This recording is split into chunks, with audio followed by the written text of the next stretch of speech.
सबसे पहले बात अदानी विवाद और प्रधानमंत्री मोदी की। मौका राष्ट्रपति के अभिभाषण पर धन्यवाद प्रस्ताव का था। इस मौके पर प्रधानमंत्री मोदी ने विपक्ष के उन सभी आरोपों का सिलसिलेवार जवाब दिया जो पिछले कुछ दिनों में सड़क से संसद तक लगाए जा रहे थे। पीएम के जवाब में तथ्य थे, आंकड़े थे, भरोसा था, कविता थी और विपक्ष पर तंज भी। मोदी पे भरोसा अखबार की सुर्खियों से पैदा नहीं हुआ। 9 साल आलोचना ने आरोपों में गंवा दिए जिन्होंने, सिवाय आरोप, गाली गलौज, कुछ भी बोल दो, इसके सिवाय कुछ नहीं किया। क्या ये झूठे आरोप लगाने वालों पर मुफ्त राशन प्राप्त करने वाले मेरे देश के 80 करोड़ देशवासी क्या कभी उन पर भरोसा करेंगे? क्या वो माताएं तुम्हारे झूठ को कैसे स्वीकार करेगी? तुम्हारी गालियों को कैसे स्वीकार करेगी?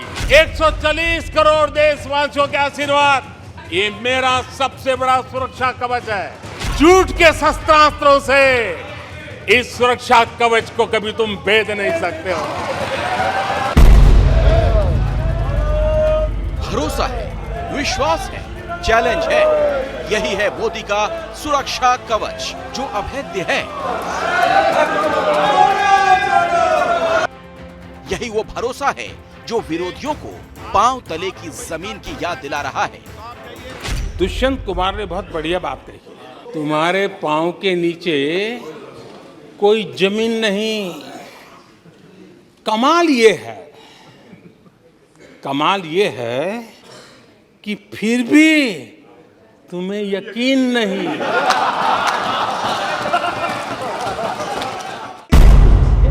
संसद में राहुल गांधी ने अदानी मुद्दे के बहाने प्रधानमंत्री मोदी पर जो आरोप लगाए थे, उसके 24 घंटे के भीतर प्रधानमंत्री मोदी ने उसी सदन में उनका जवाब दिया।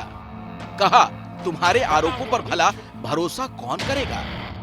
क्या ये झूठे आरोप लगाने वालों पर मुफ्त राशन प्राप्त करने वाले मेरे देश के 80 करोड़ देशवासी क्या कभी उन पर भरोसा करेंगे? क्या जिस किसान के खाते में साल में 3 बार पीएम किसान सम्मान निधि के 11 करोड़ किसानों के खाते में पैसा जमा होते हैं, वो आपकी गालियां, आपके झूठे आरोपों पर विश्वास कैसा करें? 3 करोड़ से ज्यादा लोगों को पक्के घर मिले हैं, उनको तुम्हारी ये गालियां, ये तुम्हारे झूठी बातें क्यों वो भरोसा करेगा? जी, 9 करोड़ लोगों को मुफ्त गैस का कनेक्शन मिला है, वो आपकी झूठ को कैसे स्वीकार करेगा?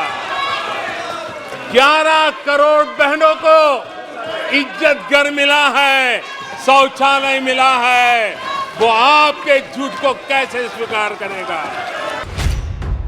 तो ये है मोदी का सुरक्षा कवच, जिसमें शामिल है मुफ्त राशन स्कीम के लाभार्थी, किसान निधि वाले लाभार्थी, आवास योजना के लाभार्थी, उज्ज्वला योजना के लाभार्थी, हर घर नल योजना के लाभार्थी, आयुष्मान योजना के लाभार्थी। मोदी पे भरोसा अखबार की सुर्खियों से पैदा नहीं हुआ है। मोदी पे ये भरोसा टीवी पर चमकते चेहरों से नहीं हुआ है। जीवन खपा दिया है, पल पल खपा दी है, देश के लोगों के लिए खपा दी है, देश के उज्जवल भविष्य के लिए खपा दी है।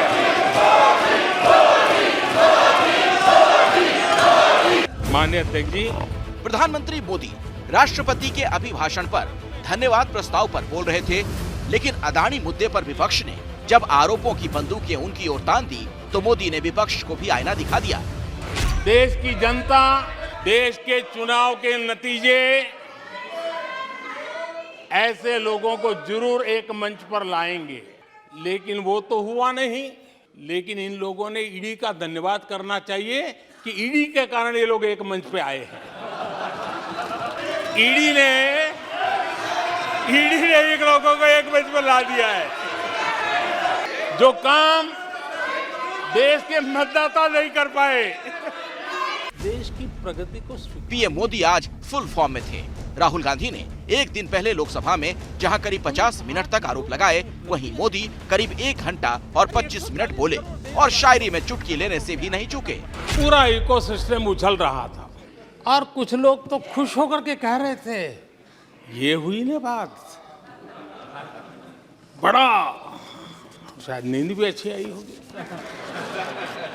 शायद आज उठ भी नहीं पाए होंगे। और ऐसे लोगों के लिए कहा गया है, बहुत अच्छे ढंग से कहा गया है, ये कह कह कर के हम दिल को बहला रहे हैं, वो अब चल चुके हैं, वो अब चल चुके हैं, वो अब आ रहे हैं। एक बहुत विरोधियों पर हमला बोलते हुए प्रधानमंत्री मोदी ने हास्य कवि काका हाथरसी की पंक्तियों का भी जिक्र किया। काका हाथरसी ने कहा था, आगा पीछा देखकर क्यों होते गमगीन, जैसी जिसकी भावना वैसा दिखे सीन।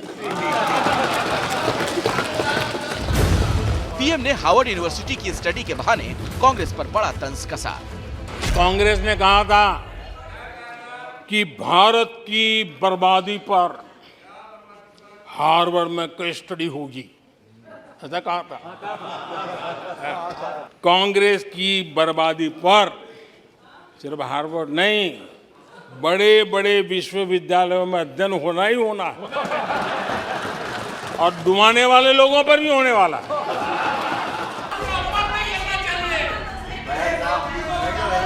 वैसे पीएम मोदी का करीब 1.5 घंटे का संबोधन निर्बाध नहीं रहा। विपक्ष ने बीच बीच में भारी हंगामा भी किया।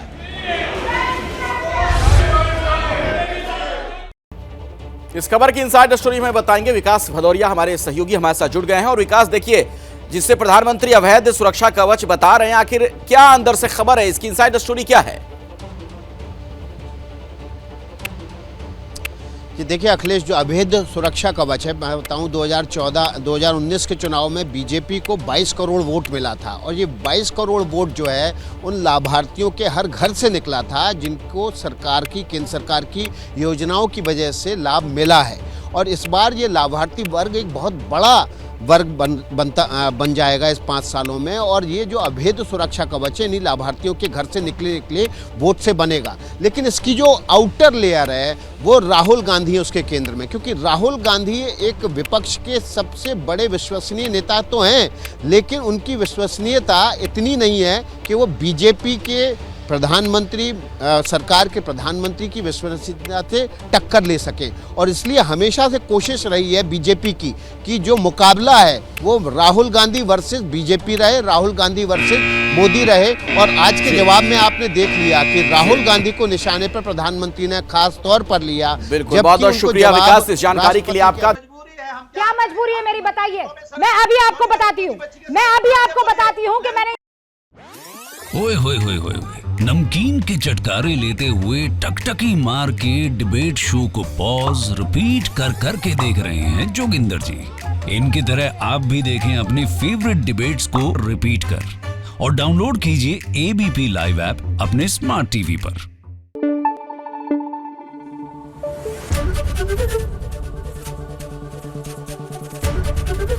एबीपी न्यूज आपको रखे आगे।